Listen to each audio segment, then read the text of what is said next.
Созвон столетия состоялся. Латвия закрывает границу с Белоруссией. Миллионы людей остались без лекарств.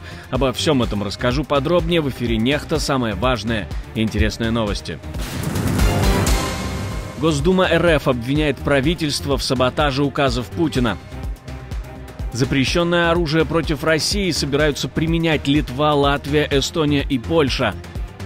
Французы должны благодарить США за свой язык. Пиратская версия Марии Захаровой в Белом доме. Только благодаря Соединенным Штатам Америки французы сейчас не говорят на немецком языке. Спасибо, что смотрите, спасибо за доверие. Не забывайте ставить лайки, не забывайте оставлять комментарии и не забывайте подписываться на каналы. Все это очень несложно. Поехали. Созвон таки состоялся, без землетрясений и природных катаклизмов, если не считать истерику российской пропаганды.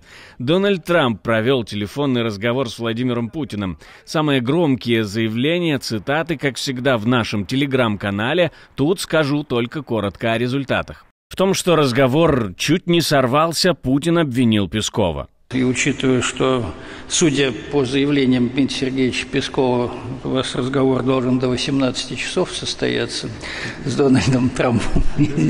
Не знаю, насколько он... Работа такая.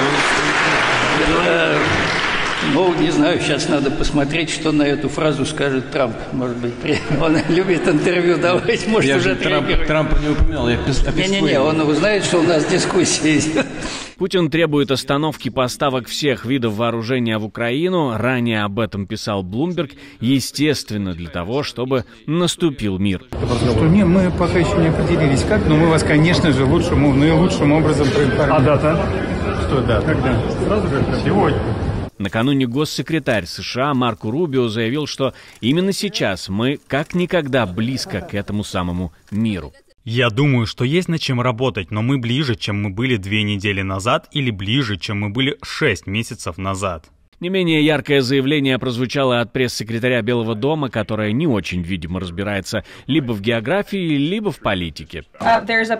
Есть электростанция на границе России и Украины, которая обсуждалась с украинцами. И президент США Дональд Трамп затронет эту тему в своем завтрашнем разговоре с Путиным. Где она нашла АЭС на границе, неясно. Видимо, в США границу нарисовали уже в Запорожской области. Но тогда все становится на свои места.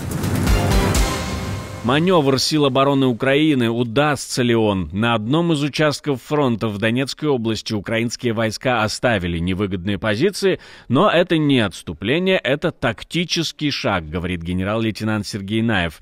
По его словам, такое решение позволило сохранить жизни бойцов и улучшить оборону. Это позволило не только сохранить бойцов, но и улучшить нашу оборону. Враг несет потери, и мы можем действовать более эффективно. В феврале Наева уволили с должности командующего объединенными силами. Сам он узнал о своем увольнении из новостей. Великая Новоселка, где сейчас действует Наев, долгое время оставалась стратегическим оборонным узлом украинских войск. И хоть точную географию отхода никто не оглашает, но мы можем догадываться хотя бы район проведения этого тактического хода. Станет ли такой маневр решающим перед будущими контратаками, покажет время. Почему есть уверенность в том, что в этом случае отход – это успешная операция? Еще очень рано говорить о том, что мы имеем какие-то предпосылки к проведению контрнаступательных операций. Мы в ближайшее время не будем иметь таких возможностей, давайте будем объективны. Но с другой стороны, мы видим ситуацию, в которой мы наносим контрудары, проводим контрнаступательные действия, контратакующие, действия, которые вынуждают противника топтаться на месте, а в некоторых случаях отступать. Россия расширяет свои силы информационно-психологических операций, создавая новое подразделение ИПСО в составе 3-й и 51-й общевойсковых армий. То есть информационное давление будет увеличиваться, считают в Главном управлении украинской разведки. Еще в апреле 2024-го в России ввели отдельную группу военных специальностей под названием «Информационное противоборство» для комплектования этих подразделений. Подготовка специалистов по ИПСО осуществляется в военной академии Генштаба ВС РФ и Военно-космической академии. Расширение этих подразделений является частью стратегического плана России по наращиванию масштабов информационных атак, которые направлены на манипуляции, дезинформацию и психологическое давление на неподготовленное гражданское население. Цель — дестабилизировать ситуацию в Украине, в Европе и мире, ослабить моральный дух общества и военных и военизированных структур. Страны Балтии и Польша делают радикальный шаг в ответ на растущую угрозу со стороны России. Они выходят из Оттавской конвенции, которая запрещает использование противопехотных мин, и собираются создать собственные запасы этого оружия. Совместное региональное решение посылает четкий сигнал. Государства, имеющие общую границу с Россией, готовы принять все возможные меры для обеспечения безопасности своих граждан. Не подписали конвенцию 36 стран, включая Россию, США и Китай. Теперь Польша и страны Балтии смогут укреплять свою оборону минами, что в условиях военной угрозы со стороны Москвы может стать ключевым, главным элементом защиты границ. Наша команда существует благодаря вам. Поддержите ее, чтобы мы могли продолжать нашу работу. Пограничный переход по Терниеки на латвийско-белорусской границе парализован. Его даже временно закрыли, задержав там около 30 человек. Причина — угроза массового наплыва мигрантов. Решение принял начальник пограничной службы, и теперь обсуждается вопрос о закрытии пешеходного потока на более длительный срок. Это может серьезно повлиять на передвижение людей между странами и на пассажиропоток в целом. Случай с 4 людьми, которых пропустили первыми, был единичным. Это была первая подобная попытка въезда. Во время бесед с ними стало ясно, что существует риск групповых сборищ. Довольно большие группы, и они могут организованно зарегистрироваться. Машины, прибывающие на КПП, в основном зарегистрированные в Латвии и Литве, среди тех, кто пересекает границу, есть и литовцы, посещающие родственников в Беларуси. На данный момент в Латвии остается всего один открытый пограничный пункт с Беларусью, тогда как с Россией работают все еще 2. Власти уже решают, стоит ли ужесточать контроль. Такого не случалось 5 лет. Депутаты Госдумы впервые открыто заявили, правительство не выполняет поручения Путина. Под ударом реформа по защите животных, которая зависла в воздухе с 2021 года. Глава Думского комитета по защите семьи Нина Останина заявила, что за 3 года после поручения Путина в этом вопросе не сделано ничего. Он, наверное, уже и сам не помнит, что распорядился так сделать. По ее словам, чиновники только отчитываются словами «мы работаем», но реально действий нет. Теперь Госдума требует объяснения от Михаила Мишустина, почему это указ Путина оказался проигнорирован. Это политический кризис или черновик к смене правительства? Обвинение-то серьезное. Если депутаты продолжат давить, ситуация может перерасти в открытый конфликт между парламентом и правительством. Чем ответил Мишустин, что будет дальше, как вы думаете, будут ли жесткие кадровые решения? Может быть, перезагрузка правительства из-за реформы по защите животных? Пишите в комментариях под этим видео ваши мысли обязательно.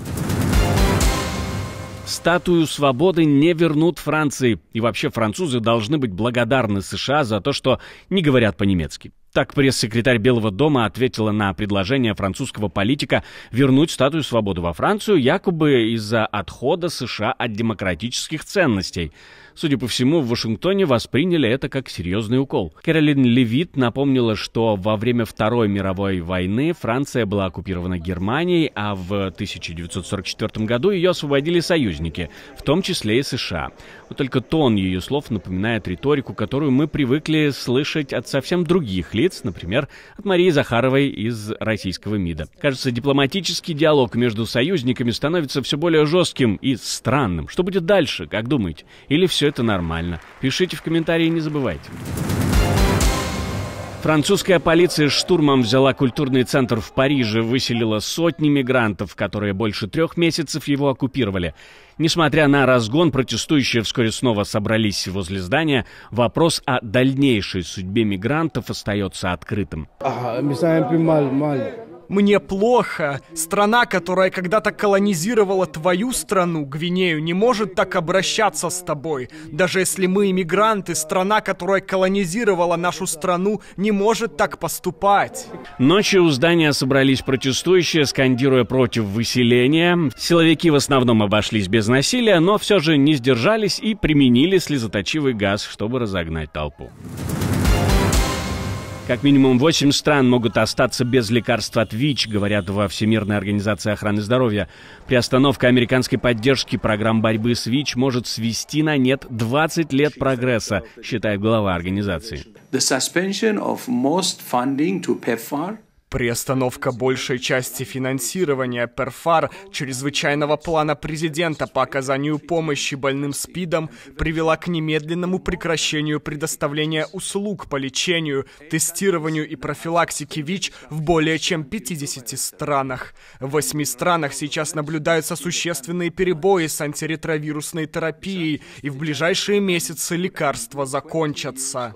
По его словам, последствия будут катастрофическими. Свыше 10 миллионов новых случаев заражения ВИЧ и 3 миллиона смертей. США долгое время финансировали международные программы лечения и профилактики ВИЧ, но теперь тысячи людей могут остаться без жизненно важных препаратов.